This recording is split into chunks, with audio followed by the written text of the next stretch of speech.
I lingered round them under the benign sky, watched the moths fluttering among the heath and harebells, listened to the soft wind breathing through the grass, and wondered how anyone could ever imagine unquiet slumbers for the sleepers in that quiet earth. Wuthering Heights by Emily Brontë. That's the end of the book. I know, you're going to sleep. That's my brother. He's passed out on the call already. All right, wake up. It's Saturday night. We're ready to wrap up our discussion on Wind and Wuthering.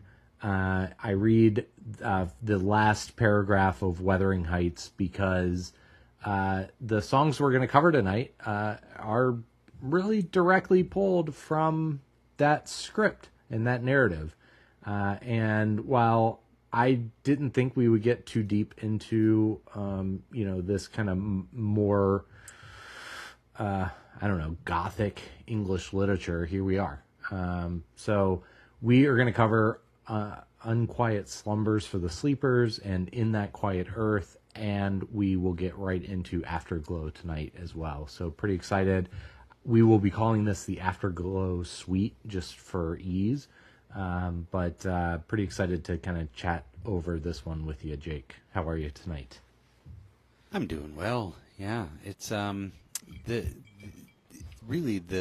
the core of this album is centered around these songs that we're going to talk about tonight. The whole spirit of the album comes from really that passage you just read, which is interesting, right? When you listen to the two pieces that kind of start off this suite, the juxtaposition of these songs, right? There's a little bit of wordplay, a little bit of fun going on, but I think uniquely, the Wuthering Heights reference is so direct, right? It makes such a clear reference to a spirit, a place in time, a story about despair, about how love is both great and massively destructive.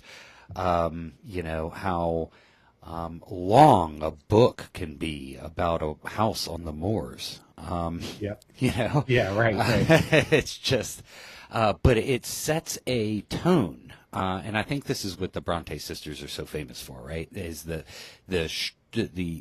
word, salad that comes out is so illustrative and beautiful that it sets a scene that will inspire a rock band more than 100 years later to write an album in that very same vein. And I think that's what we get up until we get to these songs, right? And that's what's so kind of silly about it. What's funny to me is In That Quiet Earth is just not a quiet song. And then, of course, Afterglow, which is really the gem of the Afterglow suite, as we're calling it.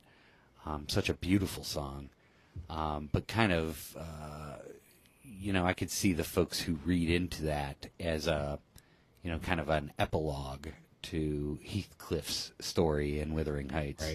Right. So, to me, though, the juxtaposition, you kind of always want to lean into this a little bit and say, well, why is that? And it's just that, right? The wordplay in the book, the idea that Heathcliff was so obsessed with Catherine throughout the story, right? Yeah. The influence of that obsession extended into the next generation and even into the grave. Right. And so, of course, the Kathy, I think, is the one who makes that observation. But when she's kind of looking and thinking that they're still fighting underground, right? And that is the unique slumber, that the earth is not quiet. And that's, the fun play on words that Brontë gives us.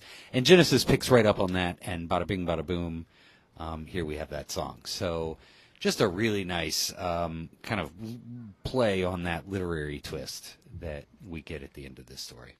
This week, in preparation for this, I watched the 2026 Wuthering Heights movie starring Margot Robbie. And I got a lot out of it. Yeah, I got a lot out of it. I felt like, I mean, I enjoyed watching Margot Robbie. That's one. Yeah, yeah. And that's about it. That's about all. But But the passion. the passion was certainly there. The dude from Euphoria was great. So, I mean, Wuthering Heights tells the story of Heathcliff. He's an orphan adopted by the Earnshaw family who develops an intense, all-consuming love with Kathy, right? Catherine Earnshaw. Catherine, yeah, yeah. Yeah, and so when Catherine marries the wealthy Edgar Linton instead of Heathcliff, Heathcliff storms out. He kind of rage quits, and his obsession destroys nearly everyone around him, including himself. The novel really spans the two generations, and to your point early, it's like very, very long. I don't think they made us read this in high school. Maybe they made you read it, but they did not. I don't think it was mandatory reading for us, and therefore the most research I've done on Wuthering Heights is for this Genesis podcast. But it spans two generations, and it really, the themes it explores are obsessive love, revenge, isolation, nature versus civilization, death and the supernatural. And unlike most Gothic novels, Wuthering Heights doesn't end in horror. You know, it really ends in Silence. yeah, maybe silence, maybe peace, but you've got this scene of this British moor with the weather just being awful, like at all times. And you know, I think that when we start getting into the music here, you'll just see how the guys have kind of created that same atmosphere and that same kind of longing through the tunes that they're playing. But again, the original working titles of these songs were The Wind and The Wuthering. So the two parts were originally the working titles that they went on to name the entire album. So fun fact there. With everything we've learned about Genesis so far and all of the themes that they've brought into their music, you know, I don't necessarily know that I saw this one coming. But what you've been kind of characterizing at every episode that we talk about with this album is just how British this album is. And even, you know, potentially even more British than Selling England by the Pound. What I think is also really interesting here is that this album really serves as a kind of a twin, to A Trick of the Tail. And so the comparisons of these two albums, I think, just are obvious for everybody to make. But they are so different. You know, this is, and you said this with All in a Mouse's Night, like they have basically proven to us and to themselves that they can write music about anything at this point. They are really flying high, and we're getting into just some of the most critical parts of Genesis just coming out of the Peter Gabriel era with tons of confidence, really driven by Tony Banks and his musical acumen. Yeah, and that really shines in these songs, right? I mean, I think they're structured very traditionally for Genesis of this era. You get nice contributions from across the band. Nobody particularly stands out, right? Because everybody's contributing in a fairly even-handed way. Yeah. This is, in a lot of ways, sort of what I think the band envisioned themselves becoming if they never replaced Peter Gabriel with another singer, right? I mean, the discussion of, we can make it as an instrumental band. Here's, some proof that that's probably not too far-fetched. Yeah. You get some really solid performances here. What I really love here is it is understated, but the guitar work of Steve Hackett, right? Yeah. Is a lot of the little doubling lines that he does, particularly in Afterglow, just beautiful, really kind of ties everything together. And then we get, Tony Banks really showing us some stuff, with He's not, the flashiest keyboard player on these songs, but he gives you a really solid melodic performance. Yeah. What I found kind of the funniest story, just about Afterglow in particular, was Phil Collins feeling like, the melody after a couple days, a day or so after recording it, was just a little too much like Have Yourself a Merry Little Christmas. And I had to go back and really listen. And you can hear it in there. It's just the structure of his line. It's da da da da da da da da da da. Right. I'm upset that you have already kind of sniffed that one out, because I actually prepared to break that to you tonight, that the guys had this basic freak out moment where they thought they had just rewritten, Tony Banks particularly had thought he had rewritten Have Yourself a Merry Little Christmas. So I put the two on top of each other. So let's just listen to it now, because it's kind of funny. Let's. The ways the and years that used to give me shelter are all as one the to me fates now. allow.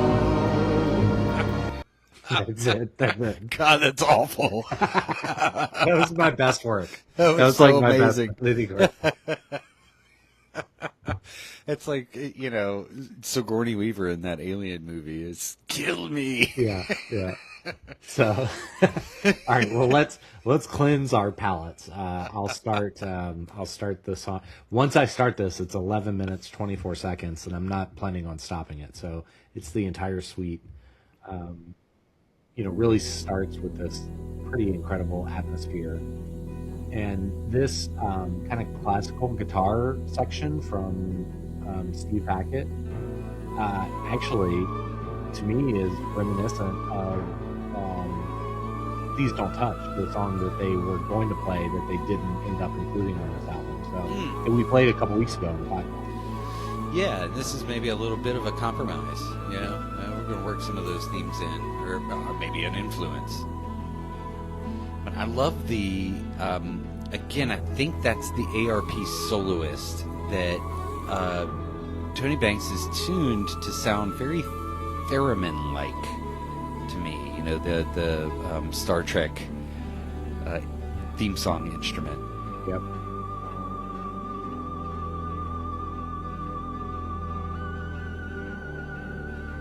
It just feels like, the mood they're setting really takes you to the place of Wuthering Heights, right? Like, That's... you almost feel these spirits drifting above the moors. You can definitely place this geographically, right? It's got that, I don't know, a more vibe, right? But the kind of boom feel, it just, I don't know, very Northern England. It's the closest musical thing I've heard to a dream or a memory.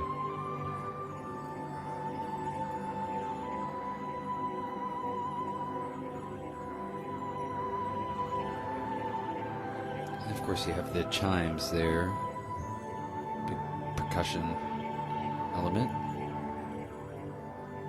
And those are literally just wind chimes. They look like little stainless steel rods, and they're all little different sizes, and you just brush your hand across them, and they ring like bells. But the wonder of them is that they don't ring like a wind chime forever, right? So they ring once or twice and then just kind of die out.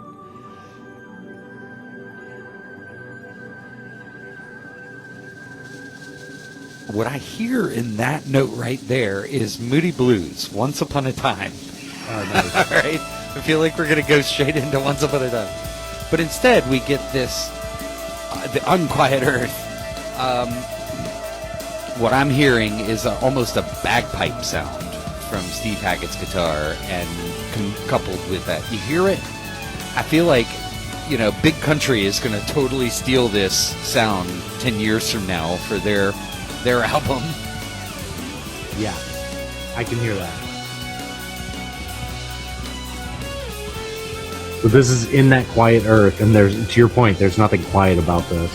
This track was revived during the Duke tour, during Seconds Out.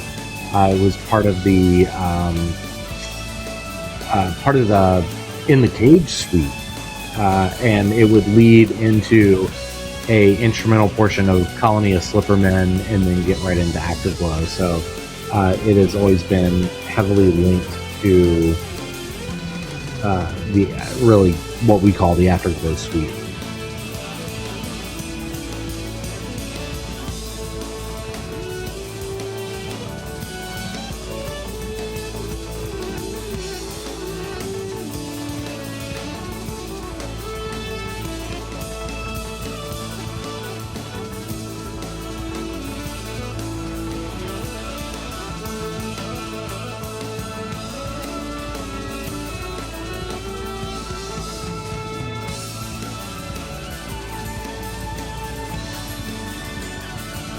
This is just a proper jam right here, you know? Yep. It almost gets out of control and, chaotic at certain points, which we've come to expect and love from these guys. I was listening to Dancing with the Moonlit Night today, and it dawned on me just how chaotic it is in a wonderful way, and I feel like this one gets to that same place. But I think it's just a pure injection of prog, loveliness at the end of this album. Yeah. I think it's necessary to balance old Genesis with what Genesis is becoming, right? And we're going to hear that in Afterglow, which is a rather poppy song, one that has a lot of, pop commercial value. And that's kind of rare for these guys, right? Here's the jam. But this album did spend 20 weeks on the Billboard's top, hot 200 album list. So yeah, pretty decent commercial outcome. Yeah, it did really well. It did just as well as Trick of the Tail in the U.S. and England, but in the U.S. it did better, much better, because of Your Own Special Way.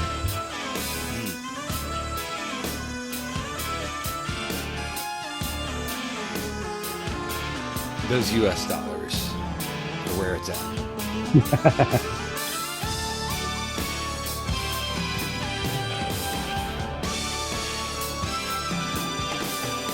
Yeah, you just get the sense of kind of conflict, emotional turbulence here. Mm-hmm. What I really feel from this, Jared, is that late 70s, early 80s prog vibe, right? That we're kind of out of the dark days of the 60s, early 70s, and we're into this more, I don't know, it's definitely more synth-driven. Yeah. So much more going on here, but it has this, I don't know, overall a brighter vibe to it. And we're still talking about, Heathcliff and, his battles against all of his various foes. He did, we left out that he leaves and then he just comes back rich. Right. Which is pure plot armor, right? So now Heathcliff we don't know what he does. He's handsome and rich, though. It doesn't matter. He can do anything. He's rich, yeah. So his wealth allows him to continue to rage war from beyond the grave. What's interesting as it gets ready to start here is that Tony Banks has never said that he intended to write lyrics for Afterglow to be so heavily linked to Heathcliff's kind of journey or story, if you will. But it's very easy to tie these directly to Heathcliff. But there's no real ever quoted or stated intent from Tony Banks to do that with these lyrics. Just the structure of this song is beautiful. It's, Banks famously says that this song took about as long to write as it took to play it. So, you could see, and you can hear it. This is just a real traditional chord progression, and one of those things that he's always avoided, but he does some clever little substitutions in there. We hear it, Steve Haggett's hitting those little chord, particularly the second go around after we get that chord progression coming around again. We'll point it out next go around. Mm-hmm. Good.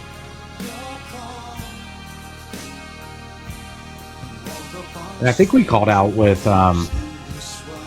Your Own Special Way that was really the first overtly romantic song that in the Genesis archives. And here we go with the second one, and it's on the same album. So the shift has begun. Yeah, and I think this is kind of Tony Banks figuring out he can write a really nice love song. Right. And it doesn't have to take forever.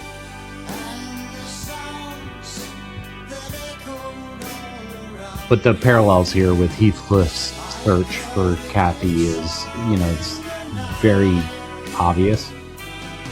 I think he even says in the Emily Brontë book, that I give to you my soul, I think is a line that comes from Heathcliff in the book.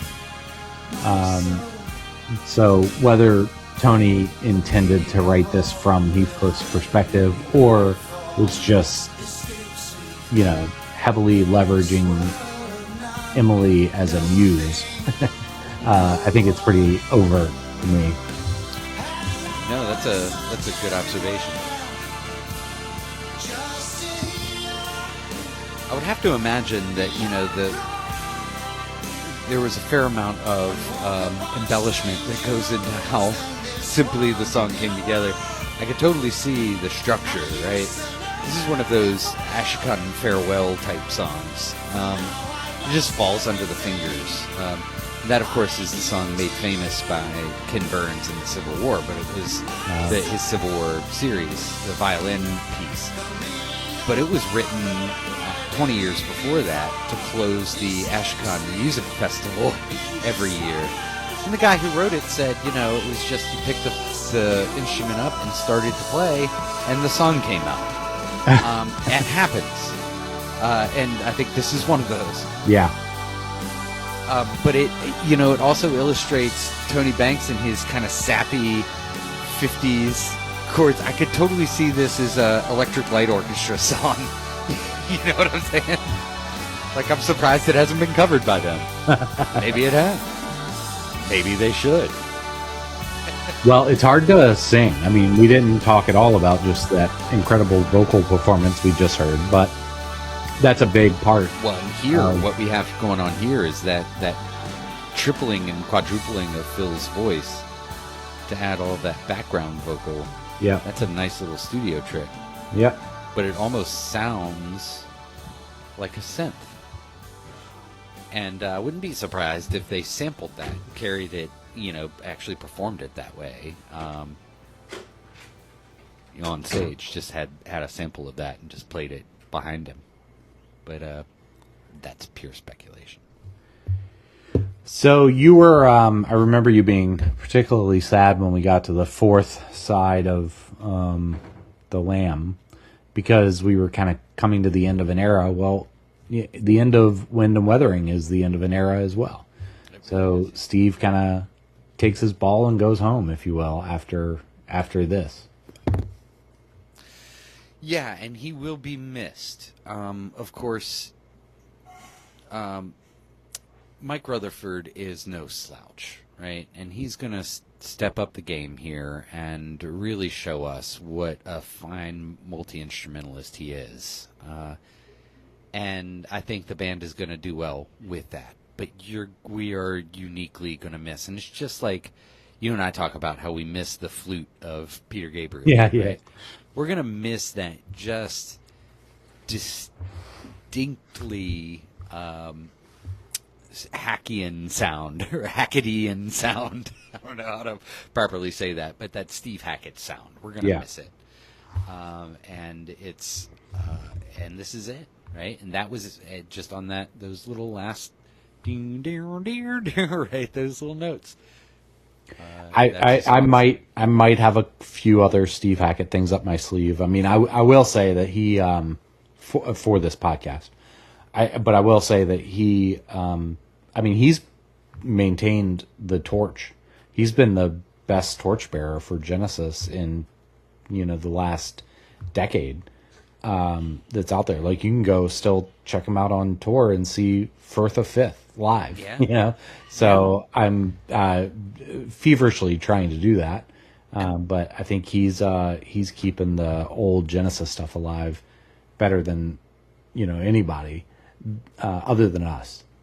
Well, I think of course there's something. Yeah, there's something to that, right? Like, Steve Hackett is uniquely positioned in that regard. He's one of the older members. He's not the original guitarist, but he's been around for a long time. And, he's seen some stuff, but he's also seen the band go from kind of nothing to success. Yeah. And his departure is unique in that regard, right? The band is now really, they're succeeding, and there's no reason to believe that the next album isn't going to be more successful. So he's choosing to do this in a way that I think maybe is subtly more significant than Peter Gabriel's departure. Yep. Peter was leaving a band that was deeply in debt, and there was storm clouds. I mean, the discussion when Peter left was that's it, right? When Steve leaves, the next album is, well, literally here we are again. Without Steve. Yeah. It's, so they're far bolder at this point, which would have to dictate that, Steve's decision here is one of either passion or certainty that the grass is greener for him. It's and probably a combination of those two things.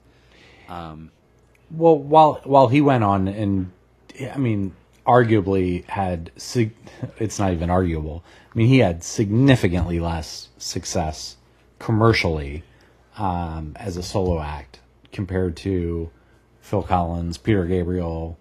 What happened with Genesis. I mean, but you have to think now that you can stand back and look at it all collectively. From an artist perspective, I think Steve is very rich. Oh, I mean, he got to do things his way. He got to do them 100%. with the level of passion and desire that he has. And I think that Genesis fans should just be happy that he spent some time there, doing some things on these, albums, both with Peter Gabriel and then these two kind of twin albums without him, but still with Steve, that are remarkable. And they're a moment in time that we have the benefit of being able to go back to every hour, every day, every minute, however often, forever into the future years as they go.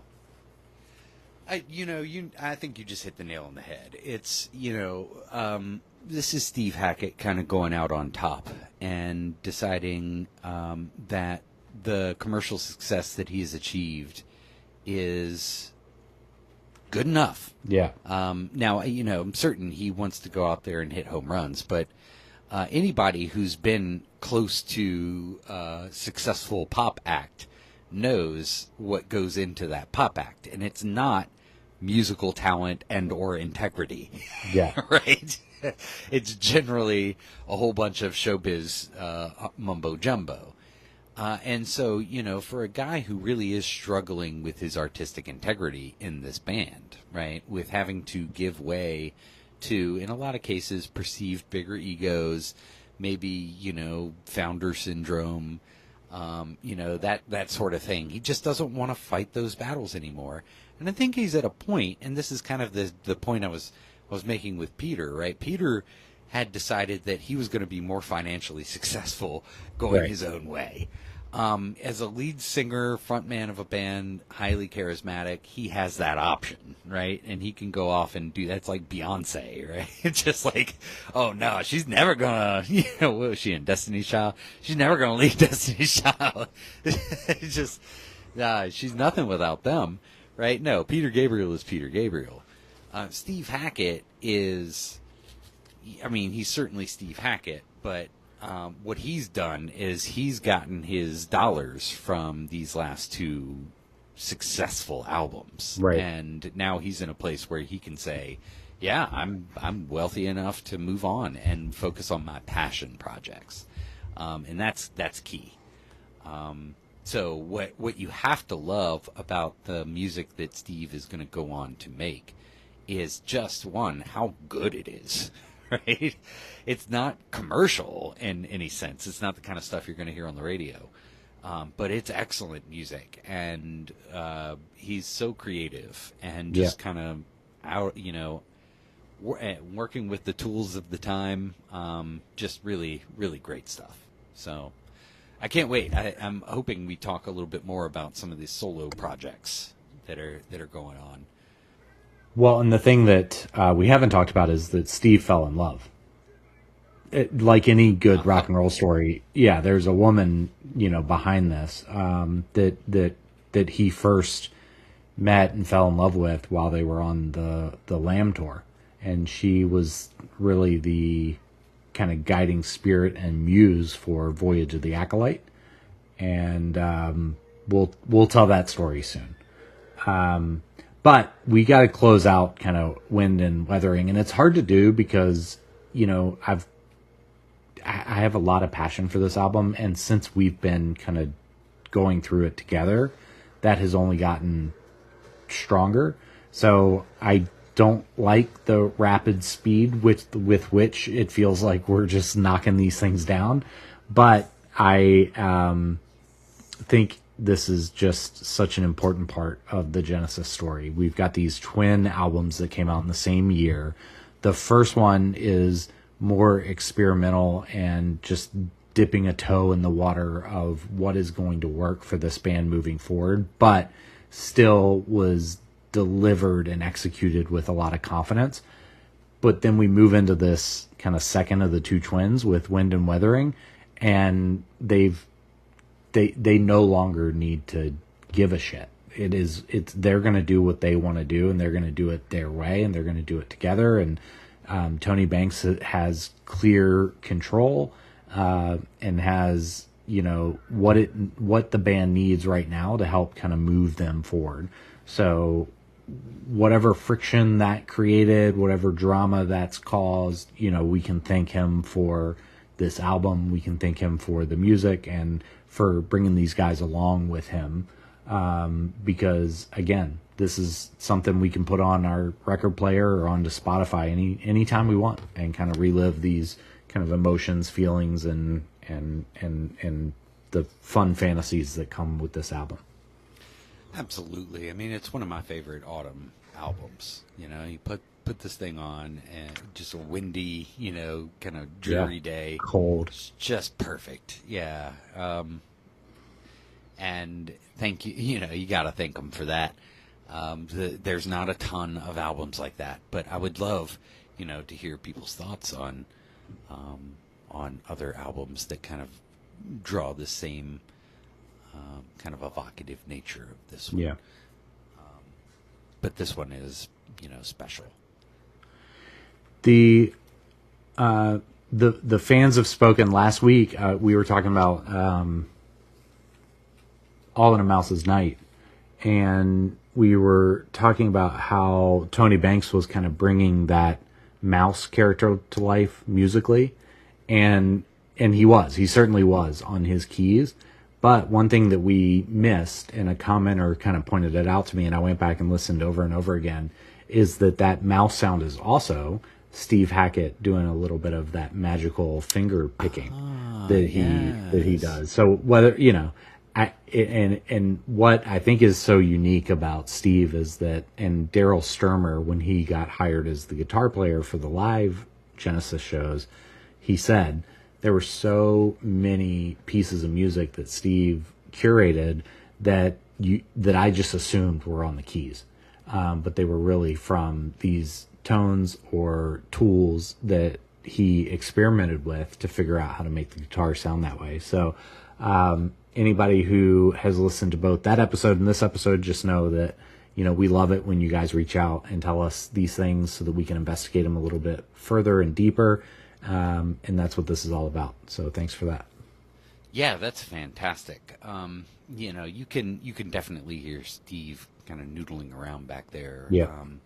But it's it is important to kind of point out his contribution to that sound and the tone that he and Tony Banks achieved together, right? And that was really on display earlier this evening, and at the end of this album. And that's kind of one of the things that we lament, right? Is just how great that partnership is coming to be. And as a guitar player who is not a terribly great keyboard player, but has played in a number of bands with really good keyboard players, the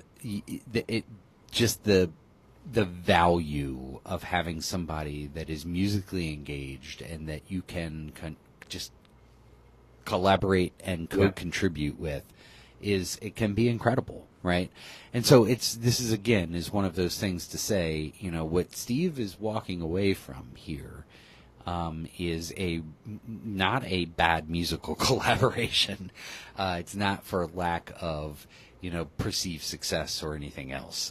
This certainly has legs and would continue to give us great things. But I often kind of look back at another great band of a later era, the Smiths. I don't know, I'll probably get flamed for that, but the relationship between Johnny Marr and Morrissey, right? Mm-hmm. And the idea that Johnny Marr had decided he wanted to go off and do his own thing. Morrissey basically blamed him for that band falling apart. He said, Johnny didn't want to keep doing it. Well, I wanted to keep doing it. Yeah. Here you have just strength that's kind of far beyond that, but that kind of same, I think, mentality applies, right? Where Steve has just got to go. He's got to go. He's got to do his own thing. So farewell, Steve. We'll miss you.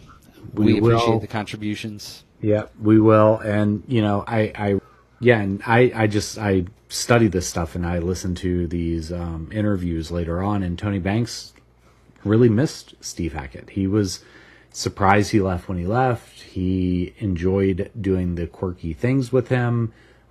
He said he had a big appetite, just like Steve did, to do things that were a little bit more adventurous and pushed out.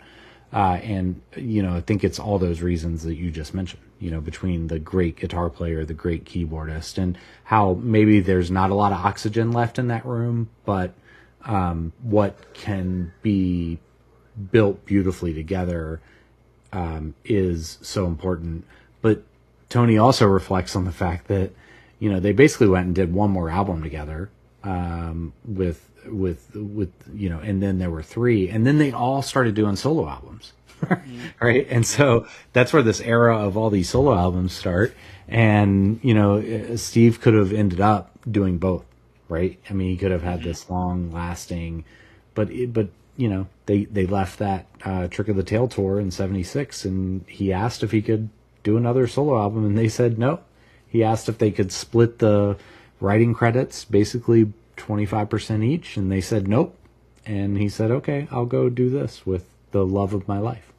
Yeah. So, I don't, there's a certain era of disrespect that comes in that sort of business negotiation, the business side of this whole thing. And, so few people are able to understand, just how ruthless this industry is and what it does to people. And, it's no better now than it was then. I think artists have, greater ability to distribute their own material, but it's people need to understand this. You can be streamed 100,000 times on Spotify. That is maybe going to pay your electric bill, right? These are, it's hard times for musicians. They make most of their money from tours and from merch sales, right? Everybody else is making money from the albums. So for what it's worth, get out there, support your local artists, go see them in local shows, buy their merch. But also remember that it's incredibly hard to achieve the type of commercial success that Genesis is is just hitting, just by scratching the surface. Yeah, and this is going to be relevant to personal lives. Certainly Phil Collins is going to feel the sting of that success, or the striving for that success, as many of the others have. Certainly Peter Gabriel, kind of famously, we told that story about having to commute to record, with a child in the ICU and Right. all these other things. So it's just, she is a cruel mistress, the music industry, and it makes people make decisions that, if you don't see every aspect of it, they can seem irrational. Right. Salisbury Hill, I think, Peter Gabriel calls that out. He says, my friends would think I was a nut. Yeah. That's Why would you ever leave? Yeah. Yeah, but it's so much more than that. It's like, why would you want to start over Right. in this industry? Why would you've got a good thing going, man. Just keep it going. Don't start over. Keep that red dress and fox hat on. That's right. That's exactly right. So, all important.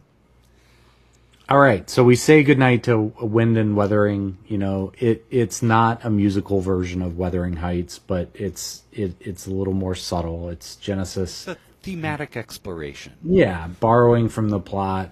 Borrowing not necessarily from the plot, but from the atmosphere for sure. Mm-hmm. The love story that comes out of it, the windswept moors, the restless spirits, the longing. The fact that they named the final two instrumentals after the novel's closing sentence is Tony Banks kind of inviting us to hear the album's ending the way Emily Brontë ended her masterpiece. So, yes, exactly like you said. I mean, definitely themed after it.